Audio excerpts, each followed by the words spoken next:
Sir ये जो offer Bhutto ने, इस पर गौर करेगी क्या एमक्यूएम?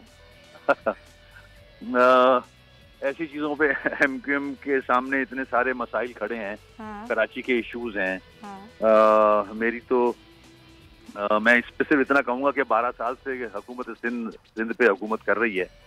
कराची के जितने भी इश्यूज हैं सब उनसे ही पर्टेन करते हैं। 12 सालों में ये इश्यूज रिजॉल्व नहीं हुए। जहाँ तक साथ देने का मामला है, हम नेशनल इश्यूज पे बिल्कुल पीपल्स पार्टी का साथ देंगे।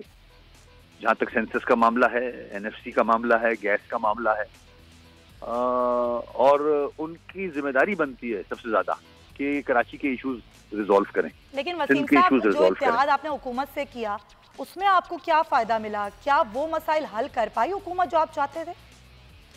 नहीं, ऐसा नहीं हुआ है। हमने तो माजी में सारी हुकूमतों से इल्हाक किया है, किसी ने भी मसले हल नहीं किए।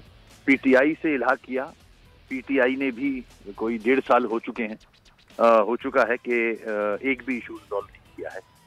कराची हो, हैदराबाद हो, सिंध के दूसरे इलाके हों, तो दोनों पे जिम्मेदारी आयद होती है।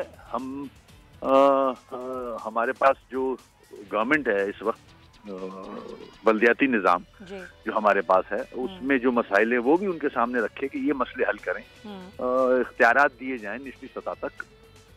जितने भी बल्दियाती डिपार्टमेंट्स हैं पूरे सिंध में, सबको इख्तियारात दिए जाएं ताकि मामलात हल हों। मगर उस पर कोई तवज्जो नहीं दे रहा। आज बिलावल साहब ने जो ऑफर की है, उस पे तो मैं इतना ही कहूँगा कि आप अपनी जिम्मेदारी पूरी करें। आपकी पार्टी जिम्मेदारी पूरी करे। जो मैंडेट आपको मिला है सिंध, पूरे सिंध के, कराची के इश्यूज रिजॉल्व करें। और जहाँ तक नेशनल इश्यूज का मामला है, बिल्कुल हम आपके साथ खड़े हैं। पीटीआई गवर्नमेंट ने भी आज तक कराची के इश्यूज पर तवज्जो नहीं दी। उनसे भी कहूँगा दोनों की जिम्मेदारी बनती है कि कराची के इश्यूज रिजॉल्व करें। वसीम साहब, लेकिन आप पहले इत्तेहादी आप लोग रह चुके हैं पीपल्स पार्टी के, ऐसी क्या बात हो गई कि उस ऑफर को आप कंसीडर ही नहीं करेंगे? देखें, कराची की मैंने जो बात की, 12 साल से कराची सफर कर रहा है पिछले जी। तो मैं कोलिशन पार्टनर जरूर रहा हूँ, मगर मेरा एक्सपीरियंस अच्छा नहीं है। 12 सालों में जो जिस तरह से तबाही की है कराची की, हैदराबाद की, शहरी इलाकों की, उस पे मैं खुश नहीं हूँ। कराची के वोटर्स, कराची के लोग खुश नहीं हैं।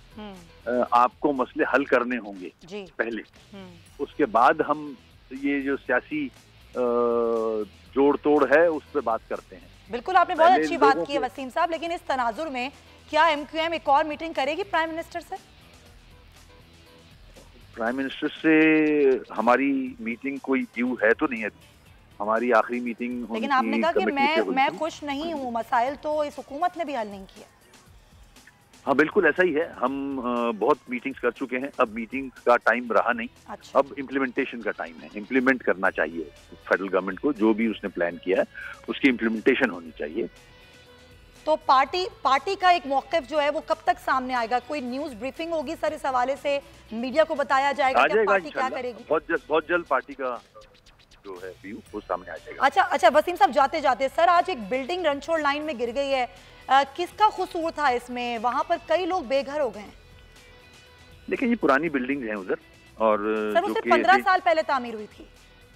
वो फिर बिल्डिंग कंट्रोल अथॉरिटी से पता किया जाए कि कहाँ वायलेशन की गई है, किसने इजाजत दी थी इस बिल्डिंग को बनाने के लिए। ये मेरा डोमेन है नहीं, गवर्नमेंट का डोमेन है। हमने जहाँ तक फायर ब्रिगेड का मामला है, हमने अपनी गाड़ियां जरूर भिजवा दी थी। खुदा ना खास्ता कोई हादसा ना हो जाए उस हवाले से। सब्सक्राइब करें और बेल दबाएं ताकि कोई खबर रह न जाए।